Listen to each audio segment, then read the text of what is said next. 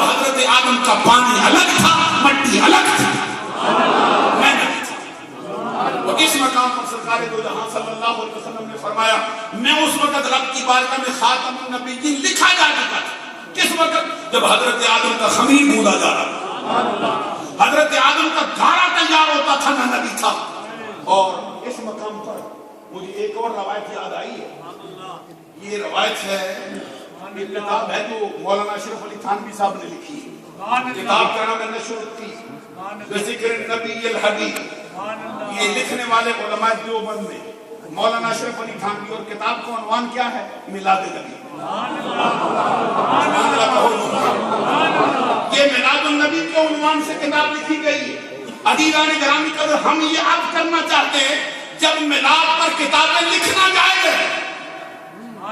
اشرف علی تھانوی صاحب نے بھی لکھی, عبد الماجد دریا آبادی نے بھی لکھی, قاضی سلیمان منصور پوری نے بھی لکھی, نواب صدیق حسن بھوپالی کی کتاب بھی مشہور ہے جس میں وہ کتاب کا نام رکھا ہے یہ الشمامۃ العنبریہ من مولود خیر البریہ. توجہ رکھو, ہم کہتے ہیں جب میلاد پر کتابیں لکھنا جائز ہے تو وہ کتابیں مجمع عام کے سامنے پڑھ کر سنانا کیوں جائز ہے؟ میں نہیں سمجھا سکتا. آپ توجہ فرمائیں تو یہ بات بڑی آسانی سے حل ہو سکتی ہے. جب کتاب کے میلاد کے عنوان سے کتابوں کی تحریریں لکھنا, کتابیں قائم کرنا جائز ہے تو وہ کتابیں مجمع عام کے سامنے پڑھ کر سنانے پر کیسے پابندی لگائی جا سکتی ہے؟ اور پھر میں ذمہ داری سے کہتا ہوں, ان کی ہاں سیرت کے جلسے بڑی آب و تاب سے ہوتے ہیں, بڑے زور و شور سے منعقد کیے جاتے ہیں, اس پر کوئی پابندی نہیں. اشتہار بھی چھپتا ہے, لاؤڈ اسپیکر بھی لگتے ہیں, بندوں کا اجتماع بھی ہوتا ہے. کبھی آپ دیکھتے ہیں پاکستان کی سرزمین پر پریزیڈنٹ ہاؤس کے اندر بھی سیرت کا جلسہ ہوتا ہے, پارلیمنٹ ہاؤس کے اندر بھی سیرت کا جلسہ ہوتا ہے, پرائم منسٹر ہاؤس کے اندر بھی سیرت کے جلسے ہوتے ہیں, علماء بھی آتے ہیں, لوگ بھی بیٹھتے ہیں, کھانے بھی پکتے ہیں, سارا جلسہ کرنا جائز ہے. تو میلاد کا جلسہ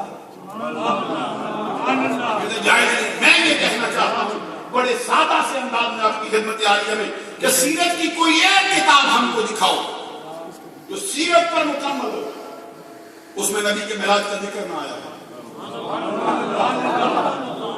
غور تو کرو نا بات. ہم یہ کہتے ہیں عربی زبان میں لکھی گئی ہو, فارسی میں لکھی گئی ہو, اردو میں لکھی گئی ہو, انگریزی زبان میں لکھی گئی ہو, کسی زبان کے اندر سیرت کی کتاب ہو. میں کہتا ہوں قاضی سلیمان منصور پوری وہابیوں غیر مقلدین کا بہت اونچے درجے کا سیرت نگار ہے, اس کی رحمت اللہ علیہ اٹھا کے دے, اس نے ایک ایک جگ محمد عربی کی بدعش کی اور یہ بھی لکھا اتنے بچ کر اتنے منٹ میں پیدا ہوئے. تو ہم کہتے ہیں جب سیرت کی کتابیں نبی کے میلاد کے ذکر کے بغیر مکمل نہیں ہوتی تو سیرت کے جلسے نبی کے میلاد کے ذکر کے بغیر کیسے مکمل ہو جائے؟ اس لیے سیرت کا جلسہ بھی تب مکمل ہوگا جب نبی کے میلاد کو اس کا حصہ بنایا جائے. جو بات میں کر رہا تھا, ان کی کتاب کا نام ہے نشرتی بذکر النبی الحبیب, اور اسی کتاب کا ایک صفحہ ہے غالباً صفحہ نمبر 192 یا 194 ہے, جس پر مولانا اشرف علی تھانوی نے بارگاہ رسالت میں استغاثہ کیا, بارگاہ رسالت میں فریاد پیش کی ہے, اور بارگاہ رسالت میں یاد کیا ہے کہ آپ میرے مشکل کشا ہو, آپ میرے حاجت روا ہو. ہم کہتے ہیں اہل سنت والے حاجت روائی کے لیے سرکار کی طرف نظر کریں, سیرت کا فتویٰ لگتا ہے. جب یہ آپ کہہ رہے ہیں, سنو کیا کہتا ہے, کہتے ہیں یا شفیع العبادی خود بیدی انت فی الاستراری, اے معتمدی, اے بندوں کی شفاعت فرمانے والے میرا ہاتھ پکڑیے. یعنی میری دستگیری کی ہوئی ہے, اس لیے کہ جب بھی مجھ پر کوئی مصیبت آتی ہے میرا تکیہ اور بھروسہ آپ کی ذات ہے. اس کے اندر انہوں نے جو پہلا باب باندھا ہے اس کا نام کیا رکھا ہے؟ پہلی فصل نور محمدی کے بیان میں. جھوم کے سبحان اللہ, چھوٹی آواز سے سبحان اللہ والی بات. کیا باب باندھا ہے مولانا اشرف علی تھانوی نے؟ پہلی فصل نور محمدی کے بیان میں. آج ان کے سارے مولوی تقریریں کرتے ہیں یہ بشر نور ہو ہی نہیں سکتا, یہ دو متضاد باتیں, بشر نور ہو ہی نہیں سکتا. تو میں نے کہا عثمان کو تو خود ذو نورین کہتا ہے, چہرے پہ سلوٹ اترے تو بات سمجھ آئے گا لوگوں کو. بھائی وہ خود کہتے ہیں بشر نور ہو ہی نہیں سکتا. تو کمال کی بات یہ ہے حضرت عثمان غنی کی باری آئے تو سارے ممبروں پہ چڑھ کے تو عثمان ذو نورین ان کے ذرا سبحان اللہ کہے, ان کا ذکر سے نفرت کا حسن دوبارہ ہو جائے. عثمان ذو نورین کیا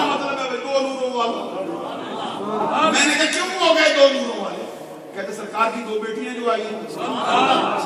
میں نے کہا پھر اپنی عقل کا علاج آپ کروا لے کہ سرکار کو نور نہیں مانتا. سرکار کی دو بیٹیاں عثمان کے نگاہ میں آئیں, ایک نور والا نہیں دو نور والا بنا جائے. جب بیٹیاں ان کو دو نور والا بنا جائے تو سرکار کی نورانی ہے. پوچھ ہمارے اعلیٰ حضرت سے کیا کہتے ہیں, نور کی سرکار سے پایا دوشالہ نور کا, نور کی سرکار سے پایا دوشالہ نور کا, ہو مبارک ذوالنورین تجھ کو جوڑا نور کا. اور اسی سے آگے پھر کہتے تیری نسل پاک میں, اعلیٰ حضرت کا نام دیکھ, تیری نسل پاک میں ہے بچہ بچہ نور کا, تو ہے عین نور تیرا سکرانہ نور. اور جہاں حسنین کریمین کی باری آئی, حضور مولا علی شیر خدا رضی اللہ تعالیٰ عنہ کے فرمان کا ترجمہ کیا ہے, جس میں وہ کہتے ہیں امام حسن مجتبی رضی اللہ تعالیٰ عنہ یہ سرکار کو ہم نے کتنی مشابہت رکھتے تھے, میں نے صدر الراس. اور امام حسین کی باری آئے ما کان اسفل من ذلک, امام حسن سر کے بالوں سے لے کر آپ نے سینے تک, اور امام حسین اپنے سینے سے لے کر اپنے پاؤں کے ناخنوں تک ایک ایک رنگتے میں اپنے نانا مصطفیٰ کی تصویر تھے.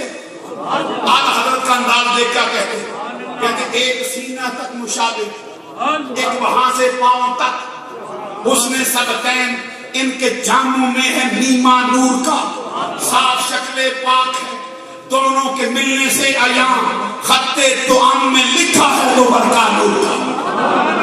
جب سرکار کی اپنی بات آئی تو کیا کہتے ہیں, کاف کیسو آدہن یا ابو آنکھیں عین صاد. سر کے ساتھ ساتھ زبان بھی ہلاؤ نہ مجھے کاف کیسو, یہ سمجھے گا کوئی جو خطاط ہو, یہ خطاط ہو جو لکھتا ہے کاف, نستعلیق جانتا ہو, یہ عربی جانتا ہو, شکستہ خط جانتا ہو. معلوم ہو اعلیٰ حضرت امام محمد رضا عربی خط کے بھی ماہر تھے, نستعلیق کے بھی ماہر تھے, شکستہ کے بھی ماہر تھے. اسی لیے کہتے کاف کیسو آدہن یا ابو آنکھیں عین صاد, کاف ہا یا عین صاد, ان کا چہرہ نور کا, شمع دل مشکات تن سینہ زجاجہ نور کا, تیری صورت کے لیے آیا ہے سجدہ.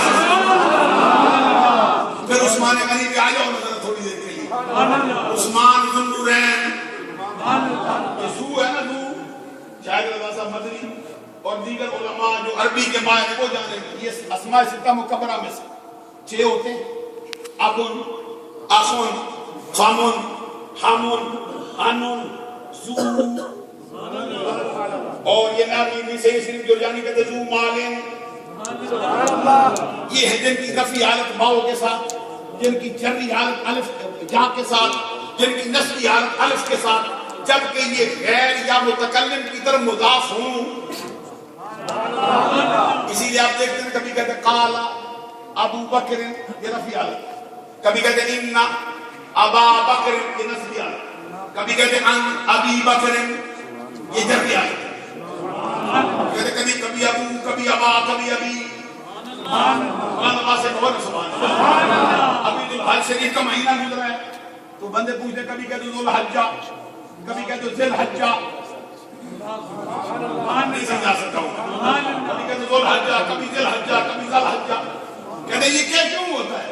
میں نے کہا یہ اردو دانوں کا شعبہ نہیں ہے, یہ اردو والوں کے بس کا مسئلہ ہی نہیں, وہ کیا سمجھے زو زادی کیا شے ہوتی ہے, ابو ابا ابی کیا ہوتا ہے, یہ عربی والوں کے ہاں آؤ پہلے دن سمجھائیں گے. تو یہ عثمان ذوالنورین, اگر نورن, آگے پھر کہ نوران, نوران, نورین, یہ اس کی ہوتی ہے نا, یہ اگر اس کی رفعی حالت ہو تو پھر اس کو نوران پڑھتے, اگر نسبی جری حالت ہو پھر نورین پڑھتے. یہ بڑے صاحب کو پڑھتے رہتے ہیں نا, ہمارے مدرسے کے بھی وہاں بیٹھے ہیں تو دیکھیں میں کیا بول رہا ہے. یہ میں عرض کر رہا ہوں عثمان ذوالنورین دو نوروں والا کیوں ہے کہ اس نبی کی دو بیٹیاں آئی. ہم کہتے ہیں نبی کی دو بیٹیاں, عثمان کو ایک نور والا نہیں دو والا بنا گئی. حضور مولا علی شیر خدا سے پوچھا گیا تھا کہ کچھ بیان حضرت عثمان کے بارے میں نہیں فرما دو.